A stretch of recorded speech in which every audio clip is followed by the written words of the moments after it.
Hello, ladies and gentlemen. My name is Kai, and welcome back to Warframe. Today, we will be taking a look at, as you can see, Nezha. Loving the view, Ortis. Nezha Prime specifically. Now, Nezha is widely regarded as the frame that made Rhino obsolete. So, is that true? Is Nezha literally just Rhino, but better? Let's go hop into the sim, and we can figure that out.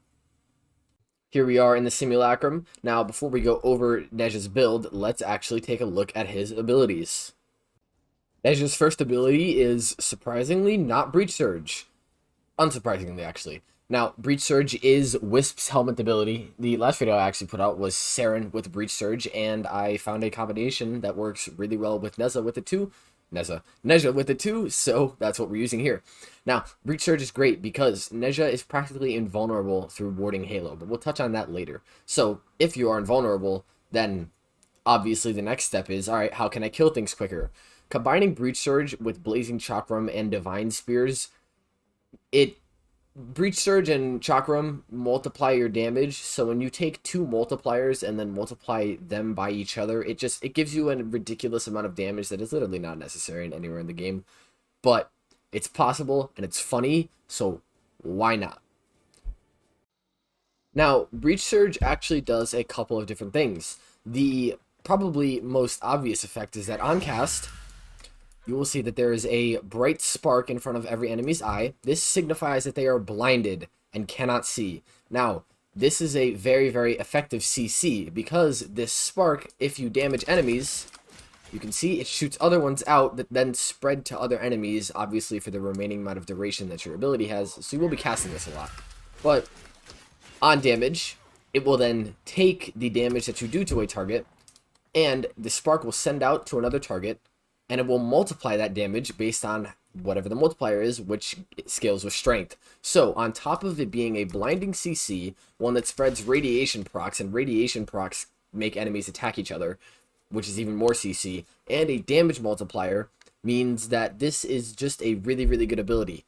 On top of all that, right now, I hit these enemies for about 235. If I Breach Surge, you'll see that I'm hitting them for a little bit more. That is because when enemies are under the effects of Breach Surge, they are vulnerable to the stealth damage multiplier of your weapons. Specifically to melees, not actual weapon guns. This is really great though because it means that any kind of melee build on Nezha, or specifically this Nezha build, Breach Surge actually does a lot of things for just one ability. So the most obvious is probably that on cast, you will see that a bright orange spark covers the enemy's eyes. This color is determined by your energy color on your frame. Now, this spark signifies that an enemy is blinded, so Breach Surge is an on-demand, room-wide blind. The next function of Breach Surge is that on damage of any target, you have a 10% chance, as you saw there, to send those little sparks out. Now, those sparks will then seek out another enemy in the head, and they do have like a crit chance multiplier, stuff like that. Those sparks send them out to other enemies, which means that if you damage a bunch of enemies in a crowd, you can then further blind more enemies. Now, this spark adapts the current damage that you deal to the target when you sent the spark out, and multiplies it by whatever the multiplier is on the ability, which scales off of strength. This means that any damage you do, if you were to hit for 100 and you have a 4.5 times multiplier, the spark would then do 450 damage. Now, the spark only does radiation damage, but that's actually good because it spreads radiation procs to other targets, which radiation, if you didn't know, its effect is that it makes enemies confused and they shoot at each other, which is even more CC. So again, the ability, crowd controls, increases damage because the sparks go out and multiply your damage by whatever it is, and also it makes enemies vulnerable to the stealth damage melee weapon multiplier, which means that whenever you damage enemies with a melee weapon while they are unaware of you, you do a lot more damage. So, melee builds with Breach Surge are kind of ridiculous. Nezha's third ability is Blazing Chakram. Now, when we come over to these gunners, if you see the big ring on the back of Nezha, that is his Chakram. When you do this, you will throw it like a frisbee. It then bounces between enemies. Now, there are two ways you could throw this. The first way that you throw it, it just ricochets off of things. like that. And the second way you can throw it is when you hold down, it'll just throw it perfectly straight, much faster, but it doesn't bounce off of things. There is pretty much no reason to use that. It does gain punch through when you do that, but the bouncing version is a lot better than the charge version. So the few things that this ability does, it gives a multiplier of damage. It's a debuff to enemies that scales off of strength. I'm pretty sure it's 1% of strength equals 1% more. So right now at 199 strength, I'm pretty much getting a 200% damage increase, which is a lot. It also makes it so that any enemies that are affected by this ring of fire, as you can see here, if I... let's kill this chick actually. Kill her, she drops a health orb. Any enemy under the effect of Chakram's effects drops a health orb. This, paired with Equilibrium and the Synth Set mod on your companion, which I will show in a little while, gives Nezha infinite energy, because you can walk over a health with Equilibrium and the Synth Set and just get 50 energy, especially because they just buffed how much health orbs are worth, which is an indirect but massive buff to Equilibrium. Chakram does also have the ability to teleport to it while it is in the air, so if you throw it, you can TP to it. I don't really see the usage in this build. I guess you can get a lot of distance with it by throwing it like that, but unfortunately, the distance you throw it and how many times it bounces does not scale off of range, so it's like set. It will never go farther than that, but I guess some people can create some like meme flying builds with like doing this, because it does allow you to infinitely bullet jump out of it. But again, I don't really see the usage in this, but it is there if you like it. Nezha's third ability, and probably his best one, is Warding Halo. This is why everyone calls Nezha the better Rhino. This ability functions very similarly to Iron Skin, where it basically gives you health on top of your, already existing health. So if I were to unpause these enemies, turn off my invincibility as well, on cast, for the first 3 seconds of having this ability active, any damage that you take gets added to that counter in the bottom right. Then after that, you just, you have 90% damage reduction and lose that counter. When that counter runs out, you have a 3-second period of invulnerability to just cast it again. You can die here, but obviously in an actual mission, you're not just going to be standing here. So, yeah, practical invulnerability. Warding Halo also makes Nezha completely status invulnerable, and this affects him in more ways than just not being able to be affected by statuses by enemies. It removes being affected by self-stagger. So if I pull out a Kuma Brahma right now and just shoot myself with it, I'm going to recast this actually, you'll see that I am not being affected by the stagger on this, and I do not have Prime Surefooted on, as you will see in a moment. This makes Nezha really good for taking weapons like the Brahma or weapons like the Envoy and just shooting yourself. Oh, ran out of it there. But if I pop this, just shooting yourself at the feet and not even having to worry about it. Nezha's fourth ability is Divine Spears. So Divine Spears is sometimes Nezha's subsume ability because it requires range to be good, and everything else in Nezha's base kit does not require range, and if you do just put something like Zata's Whisper or Roar over it, those don't need it either. But in this build, because we are using Breach Surge, we do need range. So when you cast, you will impale all enemies around you with the Divine Spear. Now the main function of this ability, besides the fact that it CCs enemies, is that when you hit an enemy with a Chakram, it will add another one. And subsequent Chakrams can then spawn more of them. So this is really great for Nezha, because this spreads the debuff that Chakram gives enemies, which is in this case, like a 228% debuff. This scales with Breach Searches 5 times multiplier. So that combined with the debuff from Blazing Chakram basically means that you get way more damage than will absolutely ever be necessary. Divine Spears just makes that a lot easier, because without this, hitting a large group of enemies with Chakram is actually not very easy because it only bounces a couple of times. So using this and then just makes it really easy to kill a lot of things. The one final thing that Divine Spears does is actually you can recast the ability while it is active to Slam enemies back into the ground. I don't see a reason to do this. It does extra damage, but the damage is like in the thousands, so it's really negligible against anything on the steel path. So yeah, kind of a waste of energy to cast it and then pretty much uncast it. The final part of Nezha's kit is his passive. Now, his passive is you slide 60% faster and go 35% farther. A lot of people actually don't like this passive because, as you can see here, if I slide real quick, that is a lot farther and faster than normal. But it means that if you play any other frames besides Nezha, you hop on a Nezha and then you're not used to this, and then, you know, you try to slide and then stop and you just don't. It's a little clunky. Personally, I'm not a huge fan of it. There is a way to get rid of it though. Just like Zephyr's passive, if you come into your mod section and slot in the controlled slide mod, you will lose that and gain 15% ability strength. So keep that in mind. But now that that is all said and done, let's look at the actual Nezha build. So first thing you can see here is that we are building for just moderates in most of these stats. Our arcanes very quickly are multi-efficiency and arcane strike. Arcane strike I would always recommend for Nezha, especially with breach surge, because that plus 60% attack speed stacks real nice with our Guandao. And then multi-efficiency, this is your flex slot pretty much for your arcanes. I like it because the additional duration is nice. It also brings us up to 164 duration. It just means you don't need to cast things like Divine Spheres a lot because it is a little annoying. Although if you're playing more mobile, I guess you could drop this and then you could run a bunch of other things like Molt Augmented. Energize is not needed because we have Equilibrium. Now, Blazing Chakram makes it so that any enemy you kill that is affected by the Chakram drops a health orb.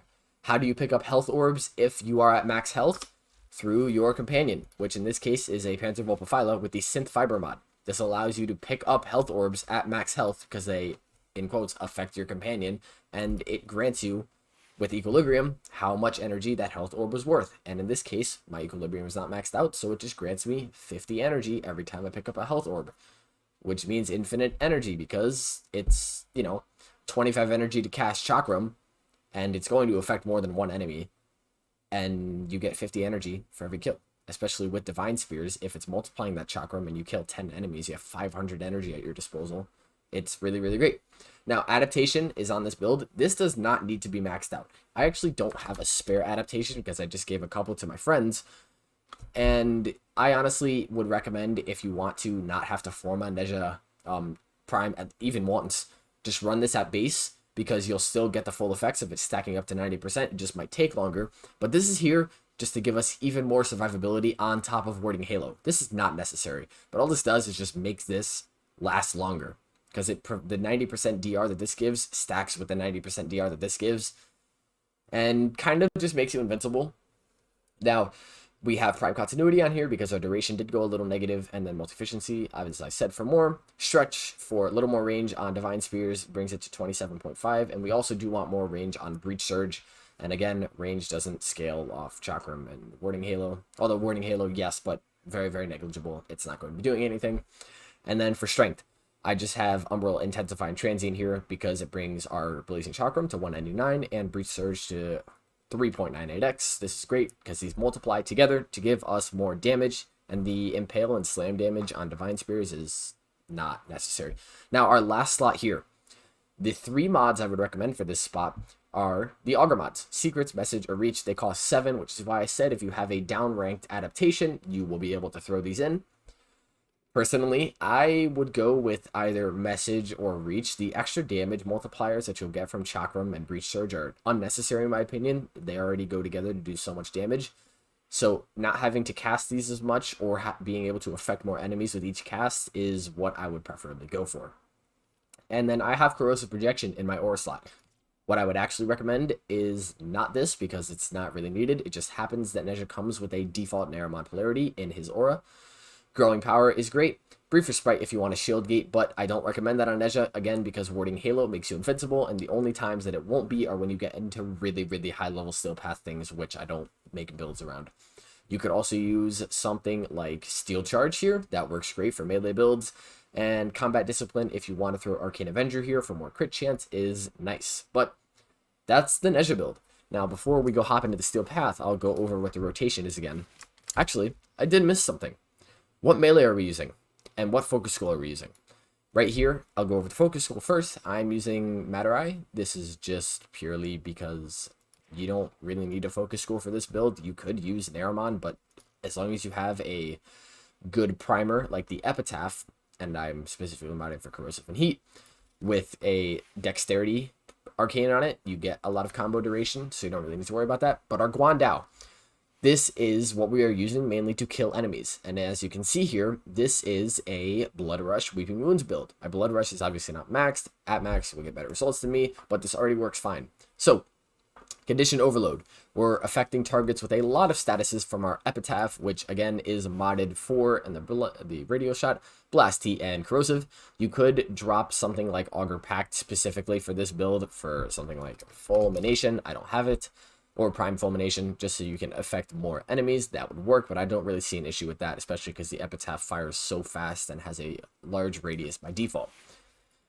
But on our Guandao, we are modding for crit chance, crit damage, and reach gives us extra range. Prime to reach gives you more than this. Use that if you have it. And then obviously Shimmering Blight is the best status for polearms, so always use this. Bleeding Willow is not that great, and it also happens to be that this comes with a default, what is this? Xeneric in the aura for it.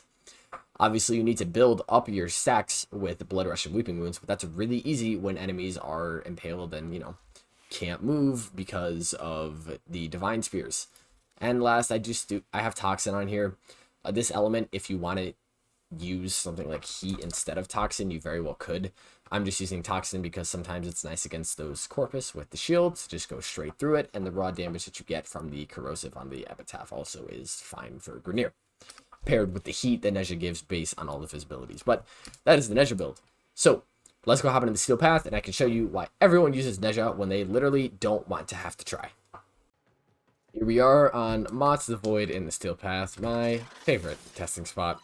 Now, we get this started real quick. I actually do have Untraceable on, so we're just going to kill some enemies real fast because to stack up your Warding Halo, you actually do need to be shot.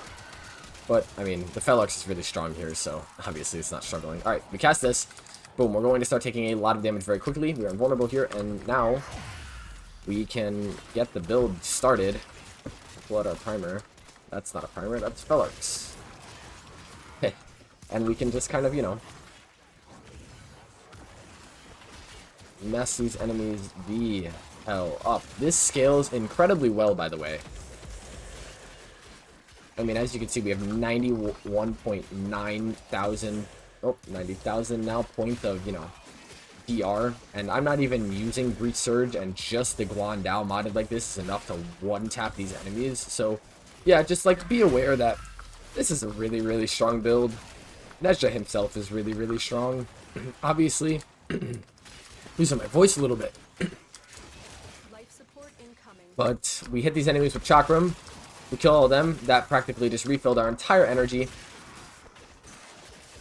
And yeah, you know, you only, like, the ridiculous amount of damage that Breach Surge plus Raising Chakram give together is literally not needed for, like, literally anything in the entire game, seriously.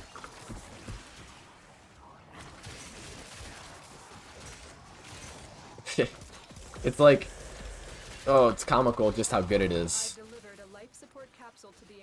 Like, I'm literally just running straight at these enemies. I'm not even worrying about it. You know, oh, we'll hit them with that, and then pop them with that. You know what? I actually did find a use for being able to uncast Divine Spears. It's so that you can move to another area and recast it, which is nice, I guess. Oh, okay, let's actually do the full rotation here. And wow, that guy got fucked up. You know, maybe if my Blood Rush was maxed out, I'd actually be hitting reds right now. I know that if you do mod for Sacrificial Steel plus Blood Rush, you will just hit some guaranteed reds, which is really, really nice, but I took more crit damage over the reds, although, I mean, holy, look at that. When you actually do the entire combo and pair the two together, you just be demolishing things. And infinite energy again, because all of these enemies drop a health orb, and you're not even really spending that much.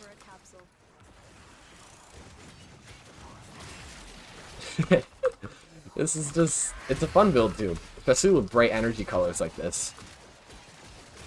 But I'm going to stop this little clip right here and wait until we get an Acolyte spawn in, just so you can see how much that is also not an issue for him too. Alright, and Acolyte has decided to spawn. I also just want to remind you guys that I have not recasted my Warding Halo once. Now I will have to, but I'm invulnerable when I do it, and I'm going to take a lot of damage right here while I kill Torment real quick, so it'll stack up very, very fast. Yeah, you know what? I actually didn't get a lot of stacks there. I don't know how, but if I kind of just stand still and let them shoot at me. Actually, you know what? Enemies aren't shooting at me because they're affected by freaking Breach Surge. Nezha is such a crazy frame, guys. Like, I wasn't even priming enemies for a lot of that. Like, I'm not even using the full damage rotation that I outlined in the beginning of this video because, like, you don't need it. Like, look, did you see that Breach Surge proc? That was like 580k. I'm actually about to run out of life support. Oh god, that might be not good. Okay, got the cast off. Oh, Jesus. That's just such a fun frame. As you can see here, the slide passive is kind of messing me up a little bit, actually, because I'm over-sliding things. I don't know how that person got out with the drone. Get Breach Surge back on these enemies. Throwing up a Chakram. And get this out. And yeah, that was probably the easiest, most nonchalant 5 minutes of survival I've ever had. Seriously. That's just so good. So now y'all can listen to me talk as we go to extraction. But yeah, that's the build. So thank you so much for watching. I know that Nezha is a pretty popular frame, so here's me hoping that this video does well. All the rest of my videos have been doing super well, and that makes me really happy because, like, you know, I don't know, just having that positive reception. And I'm really happy to know that you guys are enjoying the content that I'm making too. I plan to continue doing it, and I plan to listen to your guys' feedback and anything else you say, and yeah, so just thank you so much, guys. I really appreciate every single one of you, and I'm looking forward to interacting with you guys more in the future. I'll see you guys later. Peace.